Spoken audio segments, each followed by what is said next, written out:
L'écoute des sœurs Pauline, une émission présentée par les sœurs Pauline.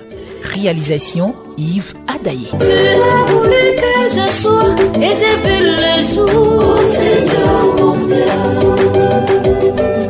Tu es beauté, tu es merveilleux, Seigneur. À vous tous, auditeurs, auditrices de Radio Espoir, et vous tous qui ne vous fatiguez pas en notre compagnie, nous vous disons bienvenue à l'écoute des sœurs Pauline. À l'écoute des sœurs Pauline, voilà les 15 minutes à ne pas manquer. Amis auditeurs, auditrices, la jeunesse est toujours au cœur de nos choix. Elle peut rendre grâce au Seigneur pour ce grand privilège.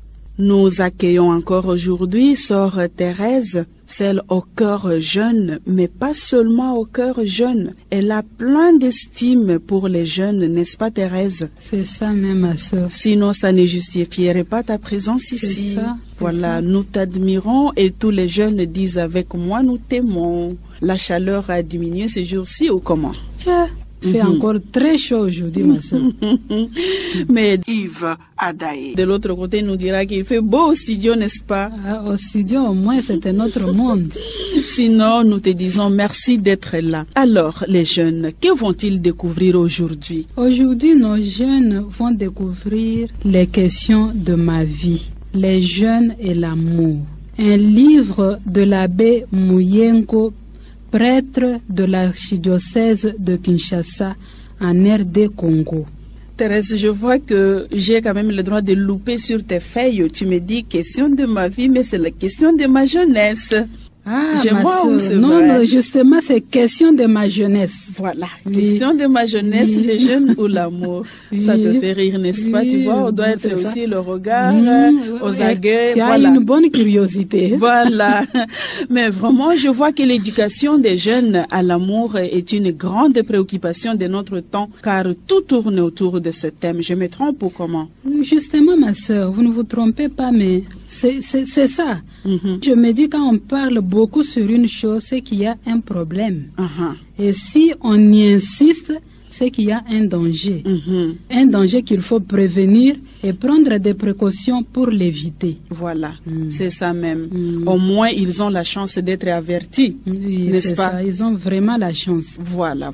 Donc, les questions de ma jeunesse, le jeune et l'amour, alors, on ne peut rien faire autre que de te demander de nous en parler. Ok, merci ma sœur. Question de ma jeunesse. L'auteur commence ce livre en disant ceci. Ces questions ont été aussi les nôtres. Donc même l'auteur s'est posé aussi ces questions à son temps. Les questions de ma jeunesse sont aussi celles que beaucoup de jeunes se posent. Des questions qui n'ont pas toujours des réponses, mais auxquelles on peut donner quelques pistes d'orientation. Pour les jeunes, ces questions n'ont pas d'âge, mais elles diffèrent selon les âges ou les étapes de la vie. Ce livre est un résultat d'un dialogue entre le prêtre, donc l'abbé Muyengo, et les jeunes de ton âge, toi jeune qui nous suis aujourd'hui. Donc, toi jeune qui me suis maintenant, tu dois bien m'écouter.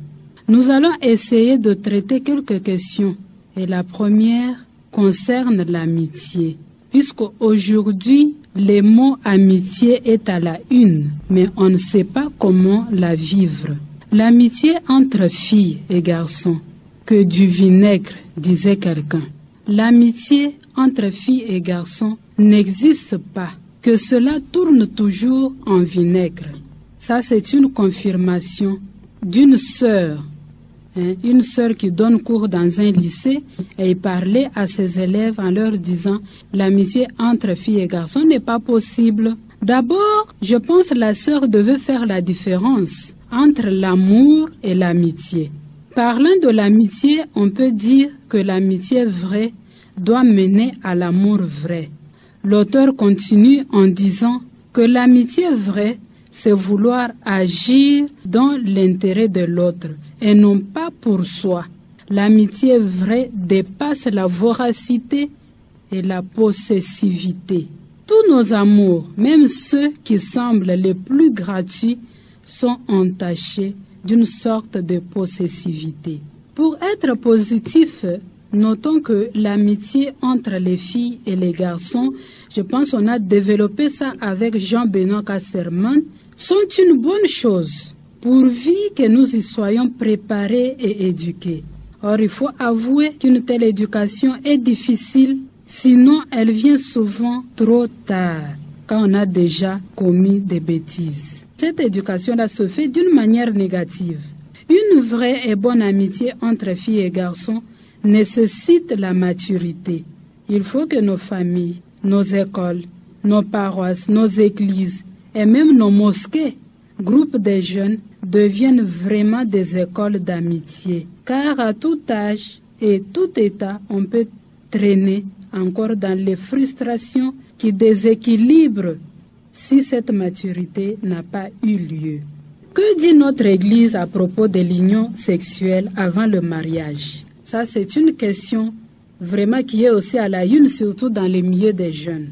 En quoi cette union avant le mariage est-elle mauvaise? Voilà une question que beaucoup de jeunes catholiques même se posent. C'est une question qu'on se pose à un certain âge, mais compte tenu de deux valeurs essentielles, voilà la position de l'Église. Avant de continuer, les deux valeurs que je peux citer ici, il y a d'abord le corps et les relations mêmes.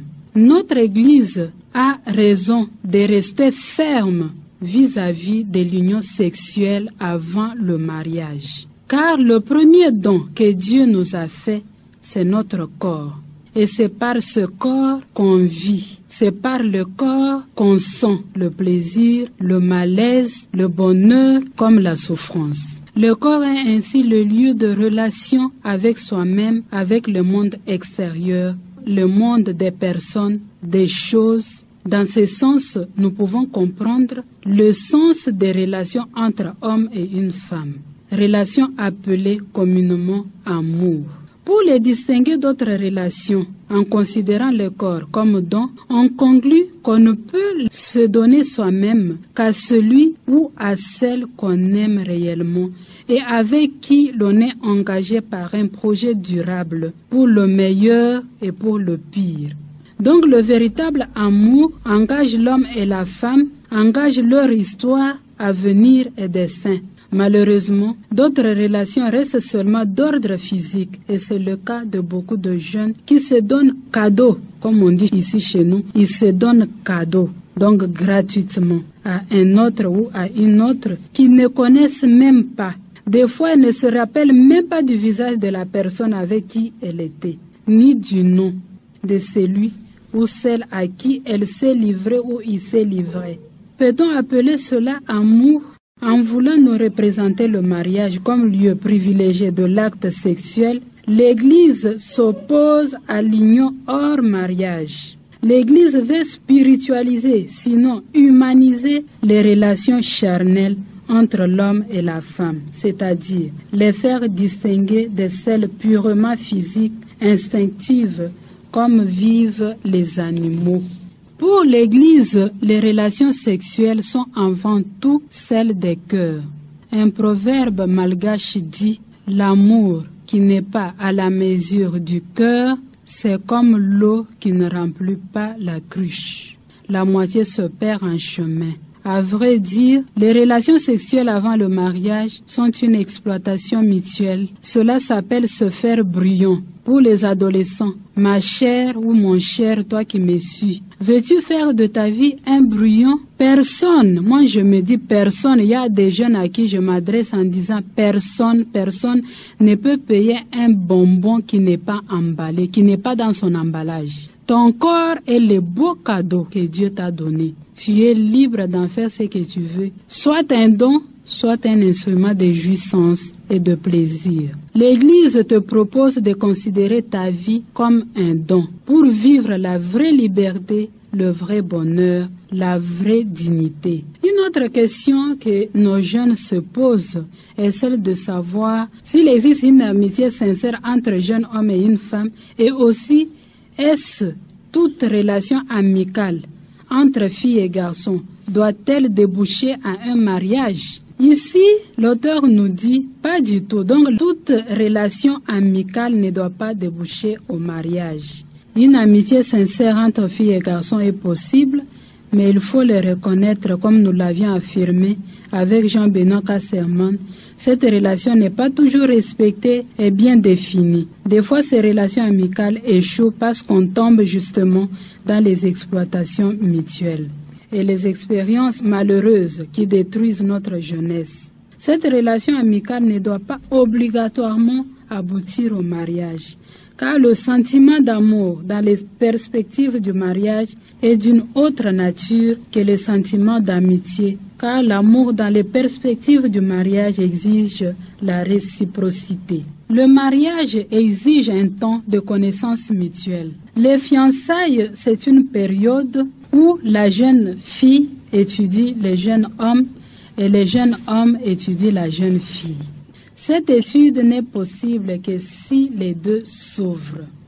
La troisième question concerne les échecs. La fille demande, c'est vrai que l'Église s'oppose contre l'avortement, mais si on est violé et si on a fait des bêtises qu'on regrette plus tard, qu'on n'arrive pas à recommencer, que faire?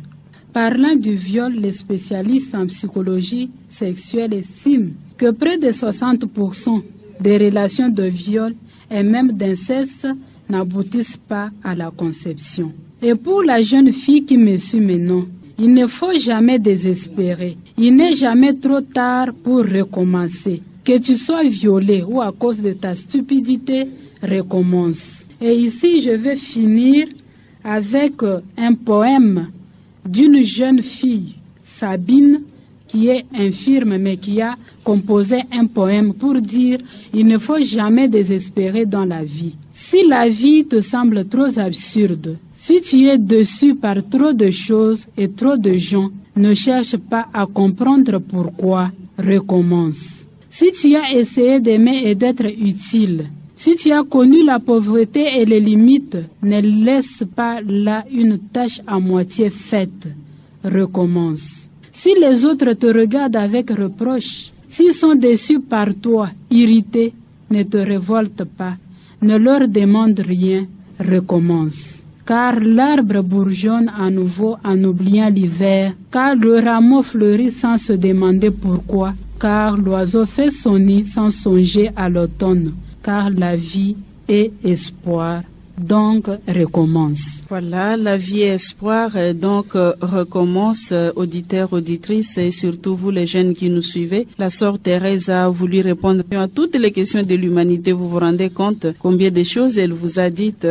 Mais voilà, qu'est-ce que nous allons encore dire? La brochure se trouve à la librairie Pauline. Vous allez encore découvrir et redécouvrir tant de choses, tant de réponses à tant de questions que vous vous posez. Elle a dit l'essentiel et à vous d'approfondir encore pour votre formation et votre information. Ne ratez pas l'occasion d'apprendre, de vous forger et de vous éduquer. Voilà, à l'écoute des sœurs Pauline. Nous sommes à la fin de notre émission. Merci à la jeunesse, amis, mais aussi merci aux parents qui nous suivent parce que c'est aussi votre rôle de répondre autant de questions que les jeunes se posent. Thérèse devant moi ici et puis notre ami fidèle Yves Adaye à la prise de son et moi-même Marie-Josée, nous vous disons au revoir et à la prochaine. Ne manquez jamais à notre rendez-vous. Ciao.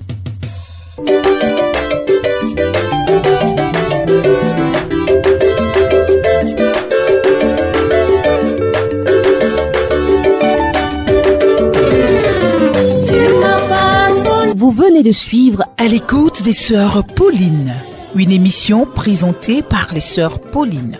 Réalisation Yves Adaye. Tu as voulu que je sois et j'ai vu le jour, Seigneur mon Dieu.